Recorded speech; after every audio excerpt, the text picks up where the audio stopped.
Hey everyone, it's Sammy from Push Square, and today I wanted to put up a video about StarBlood Arena. Now, the embargo on this game has lifted, but if you do happen to read a review of it anywhere, I wouldn't put too much stock into it. Basically, this is an arena shooter for PlayStation VR with a heavy online component to it, and obviously being in a pre-release state, I've been playing the game, but I haven't been able to find any matches at all yet, so I've just been checking out the single player content, which is what you're seeing in the video in the background at the moment.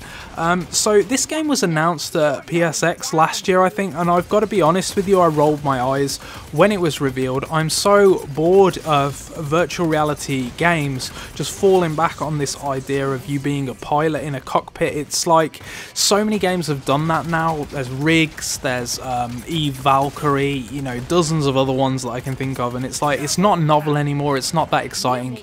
And this game, I don't know what to say. It's unfair for me to write a review or sort of give you a review of this game because I haven't played the multiplayer yet, but what I've played so far seems it's alright. It's completely mediocre. It's just nothing worth getting excited about. So the premise of the game is kind of like a future sports setting. There are like these two kind of commentators, I guess, or hosts that fly around on a levitating sofa. It's got a kind of space pirate, space cowboy kind of feel to it, I guess. There are various different characters, much like Overwatch, and each character has their own weapons and stuff. I've been playing mostly as Alice, who seems like the kind of default character, the kind of one they want you to pick to learn the game. So I've mostly played with her at the moment. I have tried the others, and there are variations between the different characters, different weapons, different supers and stuff like that. So there does seem to be a lot to get into. But at the moment, like I say, I've just been playing single player. So the single player is kind of just bot matches, basically. You have to get the highest score, and there are a variety of modes from kind of deathmatch and team deathmatch to like one called Gridiron, I think. And Gridiron's kind of, I guess, a little bit Rocket League, where you have to snatch a ball and then throw it through a goal. Everything controls okay. You aim with your head and then you move the ship with the analog sticks, but what I find happening is because action takes place vertically just as much as it does kind of around you, what I've found myself doing is once I've spawned, I find it really hard to sort of reset my position, so I'm just looking forward and you know, all of the action is going on in front of me. What I end up doing is like I'm upside down and I'm looking up behind me, and it's mad really. I feel like the game needs a kind of reset button so you can automatically get your bearings back, and from what I've played so far I haven't found anything like that. At times I'm looking at kind of the kind of mechanical structure of the ship I'm in, which obscures my vision, and it's not meant to do that. Like, directly in front of you, you've got a clear view of everything, but because I'm having to look around to aim, I'm kind of looking so high up that I've got like the roof of the ship right in front of my vision, and it's kind of a hard thing to explain, but hopefully I've captured some good footage which shows off the problem for you right away. You kind of unlock credits as you play, and these can be invested into like loot boxes, I guess, and there's lots of different sort of upgrades for your character, from cosmetic things, costumes and stuff like that, all the way through to perks and mods that give you different powers and stuff like that, give you better abilities in battle, but they all seem quite well balanced.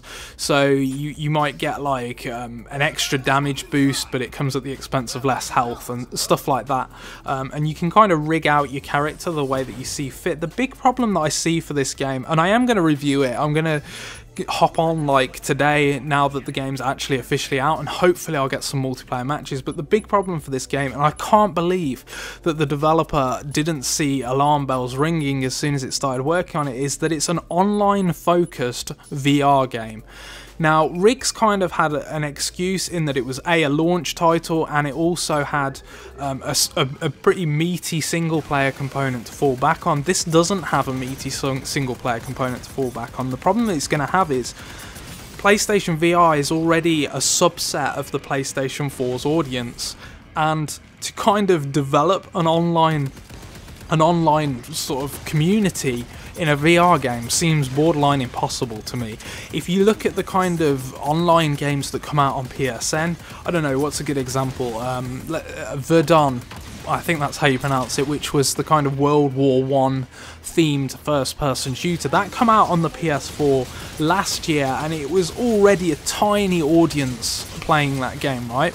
This is going to have an even tinier audience because not only is it a kind of low-profile new IP that no one's really heard of, and it's going up against Rocket League and Call of Duty and Battlefield and all the big games. Not only is it that, but it's also a PlayStation VR game, and you have to imagine there's, what, maybe 1 million PlayStation VRs sold? So, you know, they're targeting the tiniest niche imaginable, really. I can't imagine this game is going to have any kind of online community at all within a few weeks, and that's a big problem for an online-focused game. Now, we have to give them the benefit of the doubt. Maybe it will gather a massive player base and there'll be loads of people playing it, and that's not going to be a problem at all. But even if the gameplay was amazing, which I don't think the gameplay is, it's pretty standard, it's pretty, you know, pretty okay. It's nothing great, but it's going to live or die by how many people are playing it, and I just can't see many people playing this game, and that's a huge problem. It's a huge problem. You know, if it was free to play, even then, as a PlayStation VR exclusive, it's still going to struggle to get a large enough player base to support it, and yeah, and like I say, the thing is, it's another Cockpit game. I'm so bored of Cockpit games. There's so much cool stuff virtual reality can do. Why is every single game in a cockpit? It's boring. It's boring at this point. We've seen it, we've done it. Let's explore some of the greater potential of VR. You know, I understand what the developer's trying to do here. I really do get it, and I wish them all the best with it, but I'm going to keep playing. I'll probably not do another video on it, but I will do a written review for pushsquare.com. Check that out if you're interested. Hopefully the gameplay is giving you a better idea of what to expect, and hopefully the impressions help to you know, make your mind up about whether you're going to pick it up or not. Yeah, I'm sorry I couldn't say anything more positive. I still love virtual reality, I still love PlayStation VR, but this game, man, it's like, it's just such an obvious concept, and it doesn't seem like a good one because it's so online focused. I'll refrain from judging it too early. You know, I've got to play some proper multiplayer matches and really get into it, but yeah, those are my impressions. Thanks for watching.